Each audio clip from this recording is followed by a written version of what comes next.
Hello everyone. I'd like to introduce the physics origin of nanogenerators. I gave a few tutorial lectures on piezoelectric nanogenerator and trouble-electric nanogenerator. What are the most fundamental physics behind those technologies we know today? So let's start with something very basic. Okay? The famous British scientist Maxwell, 1861, when he wrote the world-famous Maxwell equations, and he introduced displacement current. The purpose he introduced the current was he found that without this term, the continuation equation of charge transport was not obeyed in those equations. So he theoretically introduced this term. As a result, this term led to the discovery of prediction of electromagnetic wave, which lead to very many technology afterward. Okay, so this was 1861. Only until 1886, electromagnetic wave was found experimentally. So we talk about 24 years, 25 years later. Very long time, right? So therefore, this theory established very many things today. How important is displacement current? In a textbook for classical electrodynamics, on page 70, they wrote this. In order to obey the continuation of conservation of charge equations, have to have this term based on Maxwell equation. So in order to do that, the current has to be replaced by additional term. The original electrostatic, this current plus the differential term, and this is the differential of displacement vector with respect to time. So therefore, they introduce the Ampere's law in this theoretical term. And this term is so important, according to the textbook said, without this term, the rest of this book has to be omitted. And this what? Only the 170 pages introduce electrostatics. Only with this term, they have additional electromagnetic wave and other radiation-related effects. So this is a critical important. More importantly, this is unified magnetism and electricity. So establish the wave as a form of matter. So therefore, electricity and magnetism are equivalent. Okay? So let's see the two basic formats of power generations we use today. The first one is based on the magnet. Okay, it's based on Lorentz force. It was 1831. Faraday discovered that when a metal rod cut through the magnetic field, on the Lorentz force, there's a current flow through here. Later on, this leads to the design of the electromagnetic generator, which is what we use today. Okay. The other story, as I told you just a moment ago, is the 1861, when Maxwell wrote the Maxwell equation, he introduced displacement current. According to the definition, he gave that displacement current is not an electric current of moving charges, but a time-varying electric field, plus a contribution from the slight motion of the charges bound in the atoms, which means what? A time-varying electric field plus variation in electrostatic charge bound to the atoms. So that's basically the polarization related to the electric field induced one. And this term has been further expanded, and as a result, Maxwell used this one to predict the existence theoretically of magnetic waves, electromagnetic inductions, and very many things. Our piezoelectric trouble nanogenerator invented in 2006 and 2012 is based on displacement current. This have an additional term. This is due to the presence of a surface polar charge, give you additional term to this. Trouble electric charge on the surface give you additional term to this one, which lead to a new current term.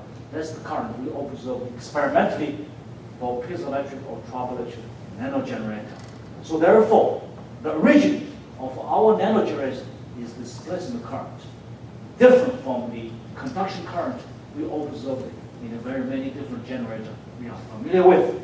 So that's the very basic physics, we are talking about that. Let's see, how do we derive the basic equations here? So we have the piezoelectric materials here. Under mechanical strain, polar charge operate on surfaces. This is the electrostatic charge here. As a result, they need the electron flow, you have the electron build up on the electrode, which is the current flow to the external load here. Okay?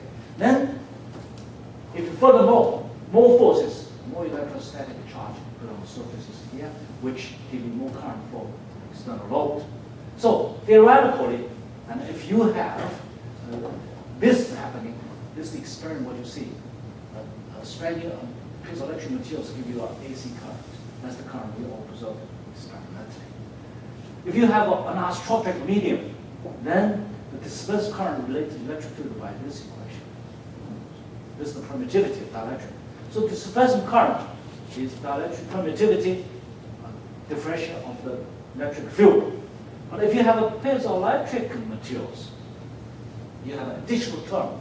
In addition to this, you have a surface charge produced polarization density. Surface charge produced.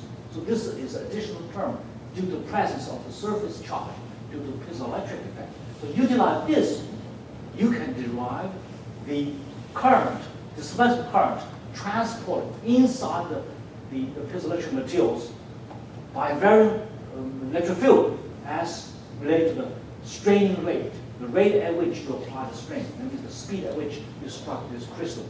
And so the changing rate of the surface polarization charges is the observed output current of the piezoelectric nanogenerator.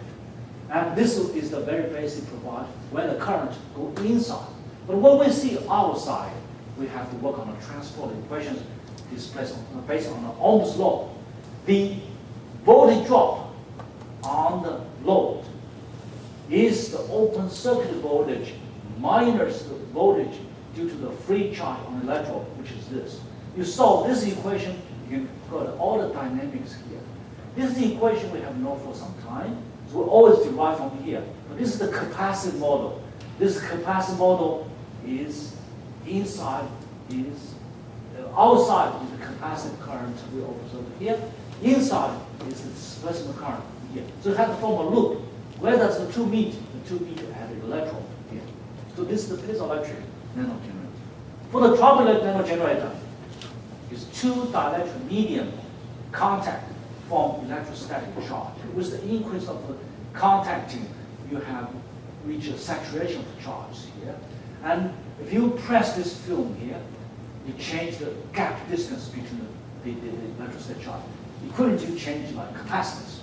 So you see a current, and we always say it's a capacitive current, but in reality it's displacement current. In such case, you can divide the electric field inside the free medium like this.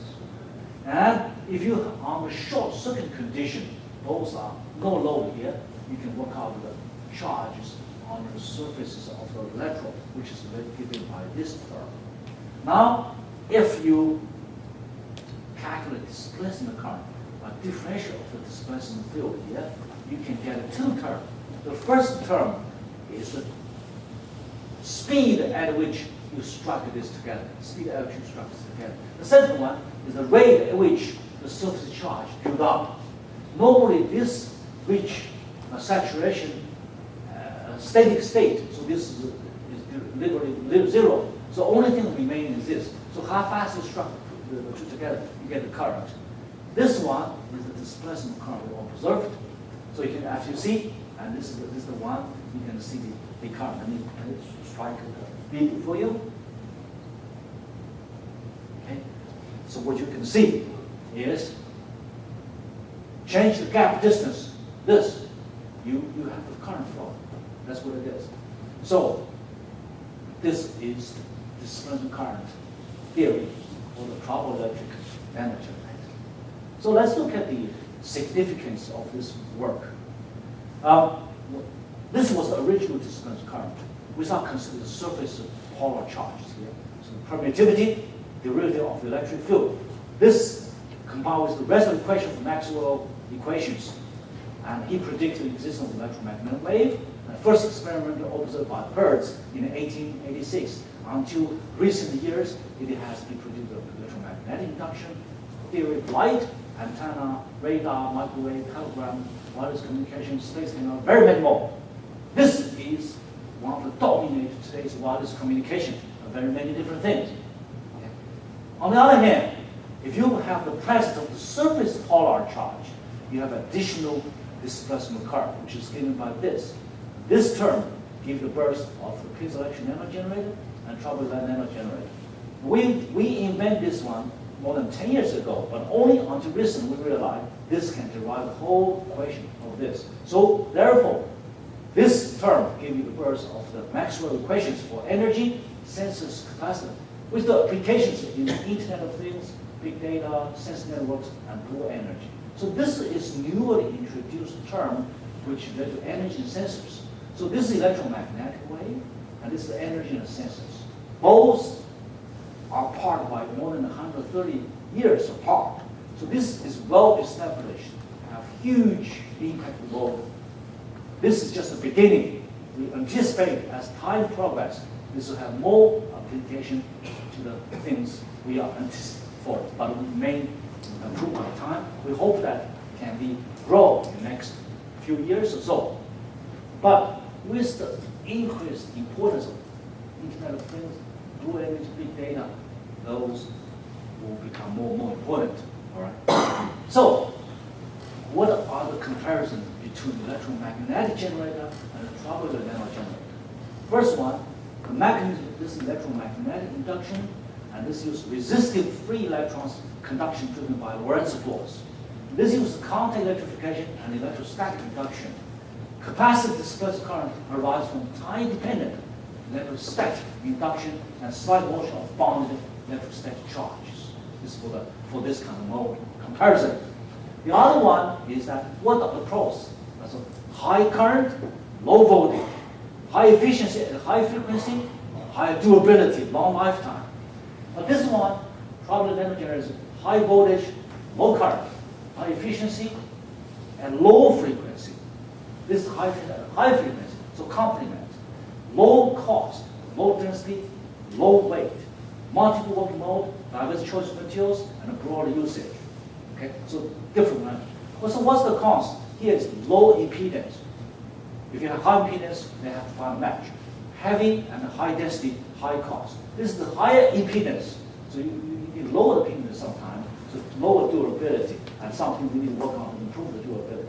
Both are not one replace the other one. They complements utilized for different things. It's not a replacement, but it's complements utilized for different things, and you can see that. So we normally say magnetic field and electric field are equivalent because they are equivalent by the Maxwell's equations. But from magnetic field, the time variation of magnetic field gives the birth of electromagnetic generator. So that's this equation part. Okay?